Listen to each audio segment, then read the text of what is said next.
That is my duck. And when Sean came out to visit us, this is him when he was littler, but when he was a teenager, he had the option of living with mom or dad. And sometimes he lived with dad, and then he would get into trouble, and then he would come to mama, and mama would rescue him. He got nabbed for smoking pot when he was, I don't know, 16-ish. And his dad put him on a plane to Maine without telling his probation officer, because he was supposed to go to counseling, etc., and turn in a piece of paper saying he had completed the counseling. His dad, he's like, I want to go stay by mom. I'm sick of you and your rules. And I said, sure, come on down. We were in Freeport.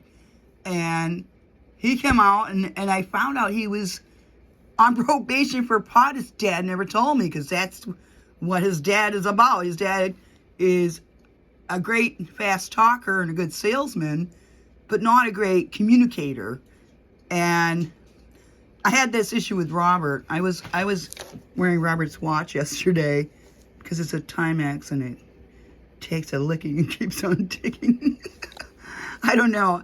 I was talking to a lady on the phone, and she was like, just remember, my little daughter said that when my father died, now we'll have another angel to watch over us, when she was 5. And I'm like, that's sweet.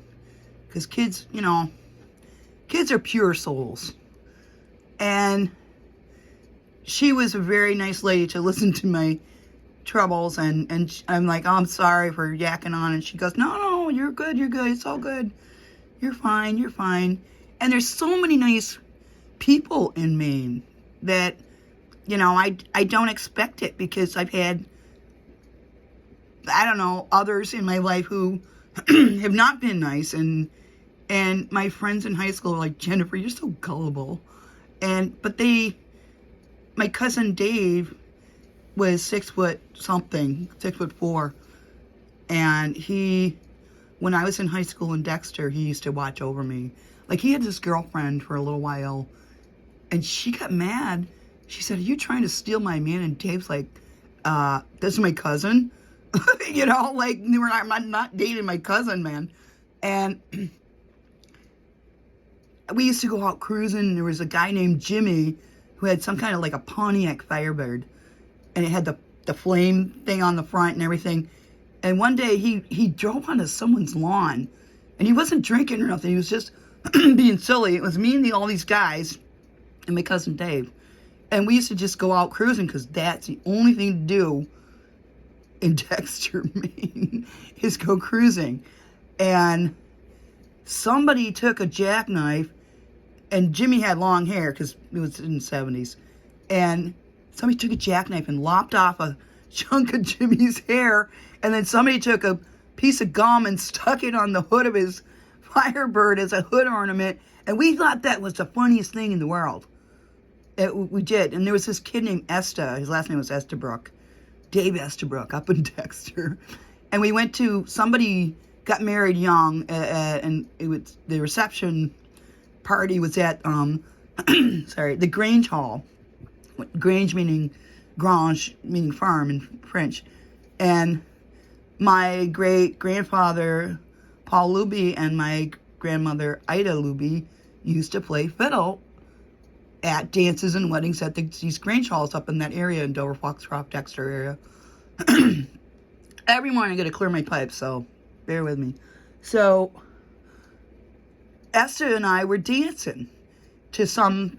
He was a good dancer, and he was leading me around the room. And he goes, "Watch out for the dip." And I'm like, "What?" And then he dipped me, and I almost clunked my head on a bench. I remember that. And he caught me just in time. And I'm like, "Esther, what did you just do?" And he's like, "I told you to watch out for the dip." And he was laughing. He was a good kid. And, I had my dad's old army, like a shirt, like a button-up green khaki shirt. And I had everybody autograph it. And I wish I still had it, because those kids were so much fun. And we had a good time. They were good to me. And I had so many friends, and I got my first poem published in the Dexter Gazette. They opened up a new a new band room. They got some funds or something and had a new band room. And that was where the band teacher introduced me to the upright bass. Because I had played violin in Illinois, and there was no orchestra in Dexter, Maine. And I think his name was Frank. I can't remember his last name. And he was a short guy, and he reminded me of like a little gnome. And he was a really good teacher. He was an excellent teacher. And I wrote a poem about the new band room, because I was really into poetry at that age, reading it and writing it. And he took and submitted it to the newspaper, and it got published, and my mom cut it out and saved it in her scrapbook, or her thing of newspaper clippings. So she saved everything. And when she passed, we found all her old notepads, and I still have a box of mine, because I have to write things down, physically write them down, or it'll fly out of my head, because I was thinking in the clouds. But I said, what am I going to play? And because I had already tried other instruments, flute, sax, but violin was my instrument. And he said, come on down there. And we went in the basement of the band room where they had all the excess instruments and equipment. And he picked up an upright bass, and I'm looking at him, and it was way taller than he was. And all of a sudden, he just wailed on it. Like, wailed on this bass. And I was like, my jaw just dropped to the floor watching him. I knew he was a music teacher, but it never occurred to me he was also a musician. I don't know why. Somebody's up there conducting and telling you this and that and the other, and you forget that they can play music too. That's, one of the requirements, I think. And he said, you can play this, and you can put a pickup amp on it, blah, blah, blah. And then later we moved to Amesbury, because that's where my father found work as a school superintendent. And I played in the band there, and I did have a pickup amp, and I was on cable TV once. And my best friend was named Jeff, and he was an alto sax player, and he was tall, and he had dark curly hair. It was part native, and he was an artist, and his mom let him paint a big rose on the side of their gray house as you were going out of town down by the Merrimack River, and you'd pass by Kerr and I's summer home, and then go over the river into Newburyport, which was our nemesis in terms of football. But my brothers all worked over in Newburyport, like at Toll Silver, and my brother Brian worked at Cabot Staines, and that was where he was working when he passed away. And we never knew what exactly happened. It was a big brain bleed, but it wasn't they said it wasn't an aneurysm or a stroke, but when they went to operate, there was so much blood they couldn't determine the cause. He was 31. It was 1988, and it was in April. And the fella that was there with him when he went under came to the funeral, which we held up in Dexter because my mother's mother was buried at the cemetery there, and she wanted Grammy to watch over Brian. And he came to we were standing at the door when people came in after the service, that was private, but then people came to the house, and this guy walked in, and he gave me a kiss on the cheek and took my hand, and he said, your brother Brian was the best person I ever knew in my life, and I was there, and I caught him when he fell. And the last words he said, though, were, I'm scared, buddy, to his friend. But he said, I held him in my arms, and I told him it was going to be all right. And we got him to the hospital right away. And after that, I said, Dad, where's your whiskey, man? I wasn't a whiskey drinker, but that day I had a VO and ginger ale. Just a couple, not a lot, but, And then came his ex-wife and ex-mother-in-law. She came, and she asked my mother for Brian's wedding ring. And my dad had to hold my mother back because she was going to actually jump her. My mother was a kind, lovely, mild-mannered woman.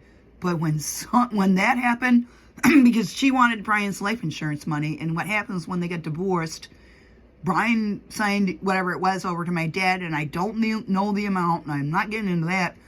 And I called my nephew, little Brian, years later, and this woman still had the gall, like 40 years after my brother Brian died, to say, what happened to the life insurance money? I want that money. My dad was dead, you know, or sorry, close. I don't know if he was dead yet, but he was not far from it. And she was still asking about his life insurance money. I'm like, are you still thinking about that crap? Because I don't think about stuff like that. I know I've learned to let it go, because if you don't, man, it's going to eat you up inside. If you don't let stuff go that are material things, like George Harrison said, you know, we're all living in a material world. I had that on vinyl. I'm old. Not as old as some people, but I'm old. And man, it is not worth it, because life is too short. I learned that when Robert passed at 67. His father and grandfather both lived beyond 90, and he was really healthy in terms of his, you know, blood pressure and all that. I'm the one with a crappy lifestyle, smoking and drinking and being hyper and stuff like that. And my God, it is not worth it. I've been getting rid of stuff, and it feels good to get rid of crap. It feels good to get rid of stuff.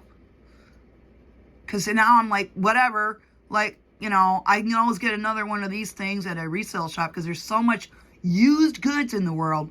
You could buy, I bought Coach shoes in Freeport for $10.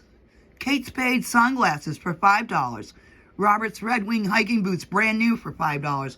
I mean, you can buy used goods, except for like underwear and socks, maybe, and certain clothes, for next to nothing here. Like, I can hunt the stuff down. So if you ever want me to hunt some stuff down, I will.